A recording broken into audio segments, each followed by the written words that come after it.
예배하시는 여러분 모두에게 하나님의 말씀을 바랍니다.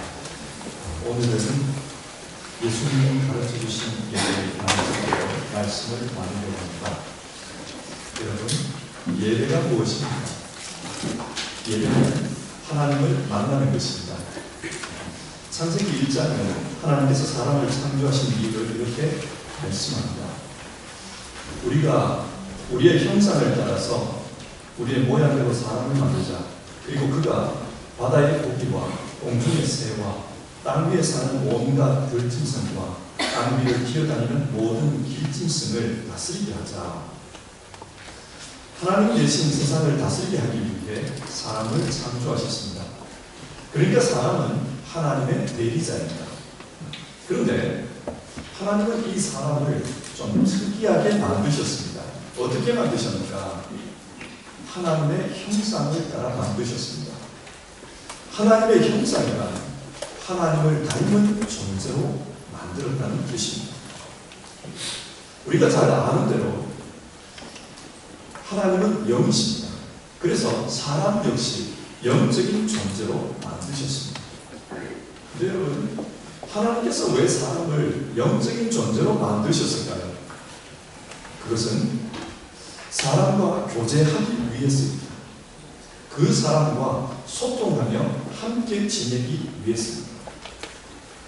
그런데 사람은 하나님과 단절되고 말았습니다. 이사야서 59장 2절 말씀인데 오직 너희의 죄악이 너희와 너희의 하나님 사이를 갈라놓았고 죄로 말미암아 타락한 인간은 하나님과의 관계가 깨어졌습니다. 창세기는 이 깨어진 관계를 에덴 동산에서 쫓겨나는 것으로 표현했습니다. 그런데 에덴 동산에서 쫓겨난 후 가인과 아벨이 예배를 드립니다. 이것이 성경에 나오는 최초의 예배입니다. 우리는 이렇게 추론해 볼 수 있습니다. 하나님은 관계가 파괴된 인간에게 예배를 가르치셨습니다. 그리고 그 예배를 통해서 어떻게 하나님을 만날 수 있는지, 다시 소통할 수 있는지 그것을 가르쳐 주셨습니다. 출애굽기 32장에는 이스라엘 백성이 금송아지를 만들어 우상 숭배하는 이야기가 나옵니다. 얼마 전 시내산에서 언약을 맺어 하나님과 분투가 된 이스라엘이 이 우상 숭배 사건을 통해 하나님과 단절되었습니다. 이때 하나님께서 하신 행동은 모세에게 성막을 만들라는 것이었습니다. 성막은 하나님의 집을 말합니다. 그리고 이 성막이 완성되었을 때 하나님은 레위기를 통해 예배를 가르치셨습니다. 무슨 말입니까? 하나님은 이 예배를 통해 단절된 인간과 다시 만나기를 원하셨던 것입니다. 그의 집에서 인간과 다시 소통하기를 원하셨습니다. 이렇게 보면 예배는 하나님을 만나는 것입니다. 인간은 예배를 통해 하나님을 만납니다. 오늘 우리가 읽은 성경은 예수님과 한 사마리아 여인의 만남에 대한 이야기입니다. 이 여인은 삶이 기구한 사람입니다. 5번의 결혼 생활이 다 파탄에 이르렀고 지금은 남편 아닌 어떤 남자와 살고 있습니다. 고대 사회에서 여성의 운명은 남편에 의해 결정되는 경우가 많았습니다. 그렇기 때문에 결혼이 굉장히 중요합니다. 그런데 5번이나 결혼에 실패했습니다. 사별 때문이었는지 아니면 버림을 받은 것인지 알 수는 없지만 이 여인의 삶은 굉장히 힘든 삶이었을 것입니다. 한편 예수님께서는 6월절에 예루살렘을 방문했다가 갈릴리로 가시기 위해 사마리아를 통과하십니다. 그런데 요한복음 4장 4절은 사마리아를 통과해야만 했다, 그렇게 말하고 있습니다. 여기에 독일어 동사 뮤센에 해당되는 단어가 사용되었습니다. 반드시 그곳을 통과해야만 했다는 뜻입니다. 우리가 아는 대로 예루살렘에서 갈릴리로 가는 길은 2가지 방법이 있습니다. 하나는 사마리아를 통과해서 가는 방법이고 다른 하나는 요단강을 건너가서 강을 따라 북쪽으로 올라가는 길입니다. 많은 경우 유대인들은 후자를 선택했습니다. 왜냐하면 사마리아인은 유대인과 원수 관계에 있었고 또 유대인의 입장에서 보면 그들은 부정한 자들입니다.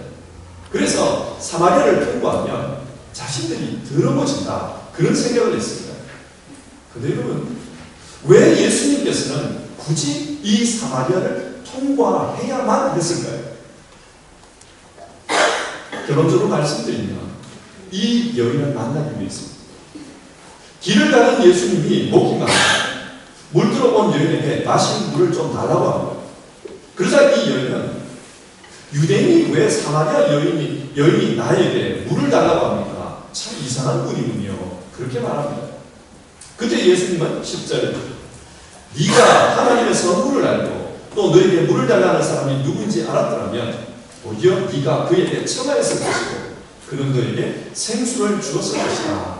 그렇게 말씀합니다. 그러자 이 여인은 당신은 두레밖에 없고 그리고 이 우물은 굉장히 깊은데 어떻게 생수를 구한단 말입니까? 그러면서 우리 조상 야곱은 이 우물을 파서 자신은 물론 자신의 아들들과 가축들까지 이 물을 마셨고 우리에게 또 물려줬습니다. 당신이 야곱보다 더 뛰어난 분이라는 거 아닙니까? 그렇게 묻습니다. 그러자 13절과 14절 이 물을 마시는 사람은 다시 목마를 것이다. 그러나 내가 주는 물을 마시는 사람은 영원히 목마르지 않을 것이다. 내가 주는 물은 그 사람 속에서 영생에 이르게 하는 샘물이 될 것이다. 예수님 말씀하십니다. 이 이야기를 듣자 여인이 호기심을 보입니다. 그러면 내게 그 물을 주셔서 더 이상 목마르지도 않고 또 물 기르러 여기까지 수고하지 않도록 그렇게 해주십시오. 요청합니다. 지금 이 대화를 들어보면 한국의 사자성어 하나가 생각납니다. 무엇일까요? 동문서답.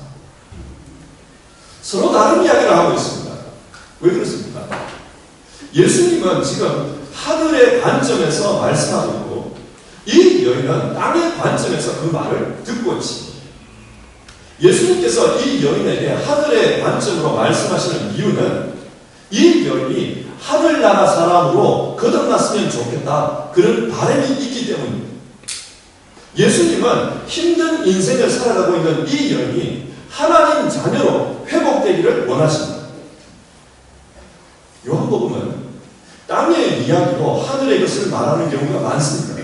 예를 들어 오병 이야기는 배고픈 사람들이 예수님을 통해 배불리 먹은 사건입니다. 그런데 이 사건을 통해 성경이 말하고자 하는 것은 예수님 자신이 사람들을 배부르게 하는 생명의 떡이라는 사실입니다. 예수님이 하늘로부터 온 양식입니다. 마찬가지입니다. 지금 나누고 있는 이 물 이야기 역시 영생의 생물에 대한 이야기입니다. 그런데 이 여인은 그 말씀을 못 알아듣습니다. 사람마다 삶의 갈증이 있습니다. 이 여인의 경우 가정적인 어려움이 많았습니다. 왜 그랬을까요? 정확히 알 수는 없지만 전체적으로 볼 때 이 여인에게는 채워지지 않는 사랑의 문제가 있었습니다. 그래서 좀 더 나은 가정, 좀 더 깊은 사랑을 얻기 위해 5번이나 결혼하고 노력했지만 여전히 실패했습니다. 목마릅니다. 사람마다 종류는 다르지만 자기 인생에서 채워지지 않는 그런 갈증이 있습니다. 예수님이 이 여인과 대화를 하면서 말귀를 못 알아듣잖아요. 아주 직접적인 문제를 거론하십니다. 16절인데요. 가서 내 남편을 불러오라. 갑작스럽게 남편을 데려오라고 합니다. 이 여인이 당황했어요. 가만히 있다가 공격을 당합니다. 그래서 나는 남편이 없습니다. 얼떨결에 대답합니다. 그러자 17절과 18절 남편이 없다고 한 말이 옳다. 너에게는 남편이 5이나 있었고 지금 같이 살고 있는 남자도 내 남편이 아니니 바로 말하였다. 예수님은 이 여인의 과거를 알고 계셨습니다. 이 말을 들은 여인은 놀랐습니다. 어떻게 이분이 내 과거를 알고 있는 것일까? 그래서 19절에서 선생님, 내가 보니 선생님은 예언자이십니다. 그렇게 말합니다. 뭔가 신통력이 있으시군요. 예언자시군요. 여러분은 이런 예언자를 만나면 무엇을 질문하고 싶습니까? 여러분의 삶을 꿰뚫어 보고 있는 사람, 그런 사람을 만났을 때 그분에게 어떤 것을 여쭙고 싶습니까? 아마 자신의 가장 답답한 문제를 묻지 않을까 싶습니다. 이 여인도 그랬습니다. 20절, 우리 조상은 이 산에서 예배를 드렸는데 선생님네 사람들은 예배 드려야 할 곳이 예루살렘에 있다고 합니다. 예배에 대한 말을 꺼냈습니다. 왜 예배에 대한 말을 꺼낼까요?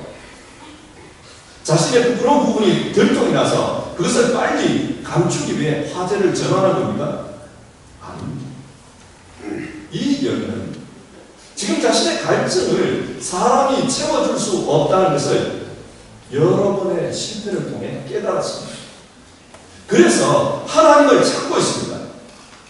이 여인에게는 예배가 중요했습니다. 그 예배를 통해 하나님을 만나는 것, 하나님을 찾는 것, 그것이 중요했습니다.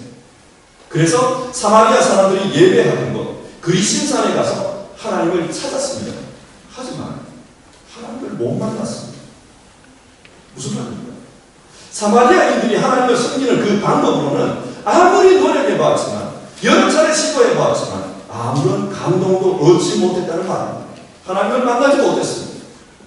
그래서 예수님이 유대인이니까 유대인들이 말하기를 예루살렘 성전에 가면 하나님을 만날 수 있다고 했는데 그게 진짜입니까? 그걸 묻고 있습니다. 예루살렘에 가면은 하나님을 만날 수 있습니까? 그러자 예수님께서 이 질문에 어떻게 대답하십니까? 21절입니다. 여자여, 내 말을 믿으라. 너희가 아버지께 이 산에서 예배를 드려야 한다거나 예루살렘에서 예배를 드려야 한다거나 하지 않을 때가 올 것이다. 무슨 말입니까? 사마리아식으로 예배하는 것, 혹은 유대식으로 예배하는 것, 그것은 중요하지 않다는 거예요. 참된 예배는 그 문제와 상관이 없다는 겁니다. 그러면 뭐가 중요합니까? 23절, 참되게 예배를 드리는 사람들이 영과 진리로 하나님께 예배를 드릴 때가 온다. 지금이 바로 그때이다. 아버지께서는 이렇게 예배를 드리는 사람을 찾으신다. 중요한 것은 어떻게 예배하느냐, 그 문제라는 겁니다. 어떻게 예배하라고 합니까? 24절입니다. 하나님은 영이시다. 그러므로 하나님께 예배를 드리는 사람은 영과 진리로 예배를 드려야 한다. 영과 진리로 예배를 드려야 바르게 예배할 수 있다. 이것이 예수님께서 우리에게 가르쳐 주신 참된 예배 방식입니다. 자, 이 3의 말씀을 오늘 우리의 현실로 가져와서 한번 생각해 봅시다. 여러분, 영과 진리로 예배한다는 것이 무엇입니까? 어떻게 하는 것이 영과 진리로 예배하는 것입니까? 먼저 영으로 예배한다는 것은 예배의 초점을 하나님께 맞추는 것입니다. 하나님은 영입니다. 따라서 영으로 예배한다는 것은 영이신 하나님을 만나기 위해 하나님의 방식으로 예배해야 된다. 하나님의 방식으로 하나님께 나아가야 된다. 그 말씀입니다. 사무엘상 2장에는 엘리의 아들들이 예배하는 모습이 기록되어 있습니다. 이들은 제사장이었습니다. 제사장은 백성들로 하여금 하나님께 바른 예배를 드리도록 인도하는 자들입니다. 그런데 이 엘리의 아들들은 제사장의 역할에서 실패했습니다. 사무엘상 2장 17절 말씀인데요. 이 소년들의 죄가 여호와 앞에 심히 크면 그들이 여호와의 제사를 멸시함이었다.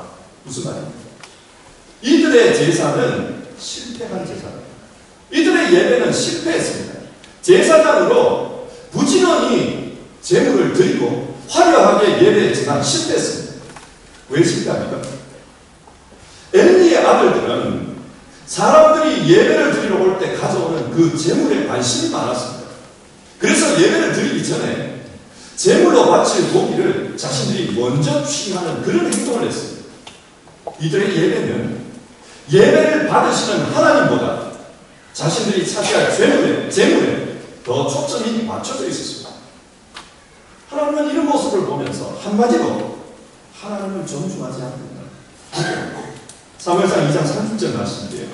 나를 존중히 여기는 자를 내가 존중히 여기고 나를 멸시하는 자를 내가 경멸하리라. 이들의 예배는 하나님을 경멸하는 예배라는 것입니다. 여러분, 예배가 무엇입니까? 오늘 본문에서 예배하다라는 말은 헬라어로 프로스퀴네오라는 단어입니다. 이 말은 누구 앞으로 가서 키스를 하기 위해 엎드린다는 뜻이에요. 서양 인사법 중에 아주 어떤 사람이 오면 그 앞에 뛰어가서 무릎을 꿇고 그 손에 키스를 하는 그런 경우가 있지 않습니까? 그걸 프로스퀴네오라고 합니다. 지금 예배를 이 단어로 표현하고 있습니다. 그러니까 예배는 하나님을 존중히 여기는 겁니다. 그 앞에 무릎을 꿇는 겁니다. 우리의 예배가 영적인 예배가 되려면 하나님이 기뻐하시는 방식, 하나님께서 존중히 여기고 받는 방식, 그 방식으로 예배해야 된다. 그게 영적인 예배입니다. 오늘 본문에서 예수님은 사마리아 여인과 예배에 대한 이야기를 하시면서 그 이야기를 하기 전에 갑자기 너 남편 데려오라 그렇게 말씀했습니다. 왜 이런 말씀을 하셨을까요? 이 당시의 남편은 여인이 믿고 의지하던 사람, 오늘날하고 많이 다르죠. 이 당시에는 여인이 믿을 거라고 남편밖에 없었습니다. 따라서 이 본문에서 말하는 남편은 단순하게 남편이 아니라 내가 믿고 의지하는 것이 무엇이냐 그 말입니다. 이 여인은 인생 목마름이 있었습니다.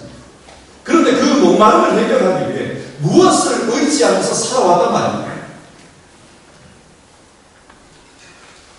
어떤 사람은 자신의 젊음을 의지합니다. 나는 젊기 때문에 뭐든지 할 수 있다. 나는 아직 인생에 가능성이 많다. 그렇게 생각합니다. 근데 여러분, 시간이 참 빠르게 가는 것 같아요. 여러분 그렇게 느끼지 않습니까? 그래서 이 젊음이 또 이 젊음이 주는 능력, 아름다움, 이게 금방 우리를 떠나버려요. 이게 바로 오늘 본문이 말하는 떠나버린 남편입니다. 우리는 젊음을 의지합니다. 젊음만 있으면 나는 뭐든지 할 수 있다. 그 젊음을 의지해요. 그런데 그게 쉽게 떠나버립니다. 금방 떠나버립니다. 그래서 또 다른 남편을 찾습니다. 성공을 찾습니다. 재력을 찾습니다. 권력을 찾습니다. 이런 것을 의지하고자 합니다. 그런데 이것도 언젠가는 떠나버린다는 겁니다. 전도서 2장 9절에서 11절의 말씀입니다. 나는 일찍이 예루살렘에 살던 그 어느 누구보다도 더 큰 세력을 가진 사람이 되었다. 원하는 것을 나는 다 얻었다. 누리고 싶은 낙은 무엇이든지 삼가지 않았다. 그러나 내 손으로 성취한 모든 일과 이루려 애쓴 나의 수고를 돌이켜보니 참으로 세상의 모든 것이 헛되고 바람을 잡는 것과 같고 아무런 보람도 없는 것이었다. 이 세상의 것은 다 떠난다는 겁니다. 그래서 허무하고 바람 잡는 것 같다. 그렇게 표현합니다. 믿고 의지하는 바가 아닙니다. 그래서 전도서 12장 1절은 젊을 때에 너는 너의 창조주를 기억하라. 그렇게 말씀합니다. 하나님을 붙들라는 겁니다. 그분을 의지하라는 겁니다. 영적인 예배란 하나님을 의지하는 것입니다. 그래서 그 하나님을 바라보면서 초점을 하나님께 맞추고 살아가는 것. 그게 영적인 예배입니다. 오늘 주님께서 우리에게 가르쳐 주신 예배는 바로 이것입니다. 요한계시록을 보면 예수님과 우리 믿는 사람의 관계를 신랑과 신부로 묘사합니다. 믿는 자들의 신랑을 예수님이라 그래요. 이게 무슨 말입니까? 앞에서 남편 이야기를 했습니다. 우리가 믿고 의지해야 할 분, 그 하나님이 바로 예수님이라는 뜻입니다. 오늘 본문에서 예수님은 영과 진리로 예배하라. 진리가 뭐냐? 요한복음 14장 6절 내가 곧 길이요 진리요 생명이니 나로 말미암지 않고는 아버지께 올 자가 없느니라. 예수님은 자신이 진리라고 했습니다. 따라서 진리로 예배한다는 것은 예수님을 예배하는 것, 예수님 안에서 예배하는 것입니다. 예수님 안에서 예배한다는 것이 무엇일까요? 새벽 기도에서 말씀드린 예화를 다시 한번 말씀드리겠습니다. 여러분의 양해를 부탁드립니다. 저는 자연 다큐멘터리를 좋아합니다. 그래서 TV에 자연과 관련된 게 나오면 자주 봐요. 언젠가 남극 펭귄에 대한 다큐멘터리를 보았는데 이 펭귄이 자녀를 사랑하는데요. 정말 대단해요. 여러분, 남극이 얼마나 춥습니까? 그래서 이 펭귄들이 알을 낳으면 이 알이 부화될 때까지 암컷과 수컷이 번갈아 가면서 품습니다. 그런데 너무 추워서 이 알이 얼어버리면 죽잖아요. 그래서 알이 얼지 않도록 자기 발 위에 알을 올려놓고 그렇게 이 알을 품고 있는 것을 봤습니다. 울면 안 되니까 발 위에 올려놓고 그렇게 쭈그리고 앉아가지고 그 두꺼운 이 오피로 이렇게 따뜻하게 품고 있었습니다. 그리고 그렇게 알이 부화되면요, 새끼를 먹이기 위해서 바다로 사냥을 나가더라고요. 바다에는 이 펭귄을 잡아먹고 사는 물개라든지 바다 사자 같은 그 짐승들이 많이 있었어요. 그런데도 새끼를 위해서 사냥을 나가더라고요. 보통은 암수가 번갈아 가면서 그렇게 나가지만 가끔은 둘 다 나가버리는 경우가 있었습니다. 아빠도 엄마도 집을 비운 거죠. 그러면 아무것도 모르는 이 새끼는 어미를 찾아서 여기저기로 헤매고 돌아다닙니다. 그러면 다른 펭귄들이, 옆에 있는 펭귄들이 그 새끼를 막 쪼더라고요. 불쌍한 애들 좀 풀어주면 좋은데 막 쪼아요. 자기 곁에 오지 못하도록 경계하는 겁니다. 그리고 간내기가 못했다. 이 간내기들이 이 펭귄 새끼를요 잡아먹어요. 와가지고는 그 날카로운 부리가 확 잡아가지고 죽여가지고 잡아먹더라고요. 무엇을 말씀드리려고 하느냐면 이 펭귄 새끼는 부모의 품에 있을 때 존귀하죠. 울면 안 된다. 다리에 올려가지고 죽고 내가 죽더라도 얘는 먹어야 된다. 그래서 사냥을 하고 부모의 품에 있을 때 얘들은 굉장히 존귀하잖아요. 하지만 부모를 떠나버리면 다른 펭귄도 또 천적들도 얘를 먹이로서 쪼고 공격합니다. 천덕꾸르기가 됩니다. 신앙도 마찬가지입니다. 하나님은 우리를 존귀하게 생각하십니다. 그래서 예수 십자가 보혈로 우리를 구원해 주십니다. 그의 보혈로 우리의 죄를 덮어주십니다. 예수 십자가 보혈로 우리는 거룩한 자라고 성결한 자라고 그렇게 부름을 받습니다. 의롭다 칭함을 얻는 겁니다. 그 십자가 앞에서는 세상에서 죄인 중에 괴수라고 하는 사람도 의인이 되었습니다. 비록 세상은 너는 이런 죄를 지었다. 너는 이런 문제가 있다. 너는 누가 봐도 약점이 많은 인간이다. 그렇게 공격할 수 있습니다. 하지만 예수 십자가 앞에서는 존귀합니다. 주께서 내가 너를 위해서 죽었고 너를 위해서 피 흘렸고 너의 모든 죄는 사해졌다.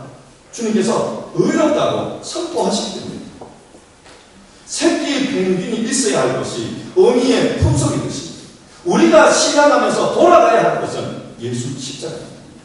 예수 십자가에서 우리는 모든 죄도 또 우리의 고난도 그리고 여러 얽힌 문제들도 해결받습니다. 하나님께서 인류에게 모든 문제를 해결하기 위해서 주신 방법은 바로 예수 십자가였습니다. 우리는 그곳으로 가야 합니다. 하나님께서 우리를 그곳으로 부르십니다. 여러분, 오늘 예배를 드리면서 우리의 마음이 어디에 있습니까? 오늘 본문처럼 떠나버릴 남편에게 마음을 두고 있습니다. 우리의 젊음, 우리의 건강, 우리의 재물, 우리의 성공, 우리의 권력 이런 것을 생각하고 있습니다. 이런 것으로 해결받을 수 있다. 그 기대로 예배하고 있습니다. 하나님 이거 해결해 주십시오. 그렇게 기도하고 있습니다. 하나님께서 우리에게 주신 해결책은 예수입니다. 그래서 우리의 예배는 철저히 예수 안에서 드려져야 하고 우리는 예배하면서 예수 안으로 들어가는 행동을 해야 합니다. 우리의 신념은 이 예배 속에서 계속해서 예수 안으로 그리고 그 십자가로 나아가는 것입니다. 어떻게 예수님을 만날 수 있습니까? 예수님은 이미 우리 가운데 와 계십니다. 우리가 만나러 가지 않아도 그분은 성령을 통해서 우리 가운데 와 계십니다. 그래서 우리의 몸은 그 예수님이 거주하는 성령의 전입니다. 문제는 우리가 예수 십자가에 소망을 두지 않는다는 사실입니다. 예수님은 우리 가운데 계시지만 우리는 소망을 두지 않기 때문에 그래서 예수님에게 관심이 없습니다. 더 가까이 가지 않는 겁니다.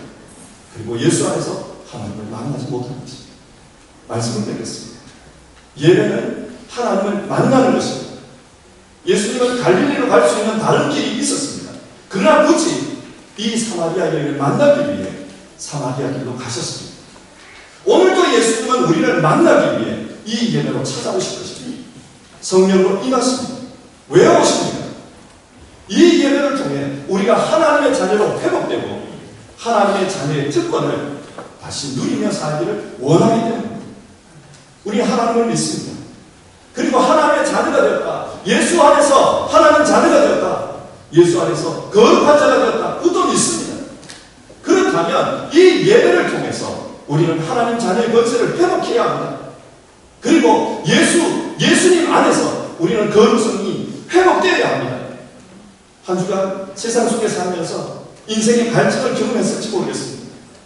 그리고 그 갈증 때문에, 목마름 때문에 좌절하고 신망하고 상한 심령이 되었을지도 모르겠습니다. 예수님은 사마리아 여인을 회복하기를 원했습니다. 어떻게? 예배를 통해서. 우리에게도 예수님은 이 예배를 통해 우리를 회복하기를 원하십니다. 그래서 하나님 자녀로서의 삶을 누리기를 원하십니다. 여러분, 우리의 예배가 이랬으면 좋겠습니다. 요란하게 예배드립니다. 많은 순서를 행합니다. 사람들이 북적북적합니다. 그러나 그 속에서 우리를 만나주시는 하나님을 경험하지 못한다면 우리의 예배는 사마리아 산에서 드리는 예배일 뿐이고 사람들이 많이 오다는 예루살렘 성전의 예배일 뿐입니다. 아무런 열매 없는 입상이 난 무성한 그런 무화과 나무 같은 그런 예배이지. 여러분, 우리 안에 계시는 그 주님께 집중합시다. 그리고 그 주님께 나아갑시다. 그리고 내게 문제가 느껴질 때 그 십자가 안으로 들어가서 그 십자가가 나를 의롭다 해주신다. 그 십자가 믿고 이 세상을 다시 살아가는 우리가 되었으면 좋겠습니다. 우리의 심령이 이 십자가를 통해 회복되기를 원합니다. 우리 같이 찬송하겠습니다.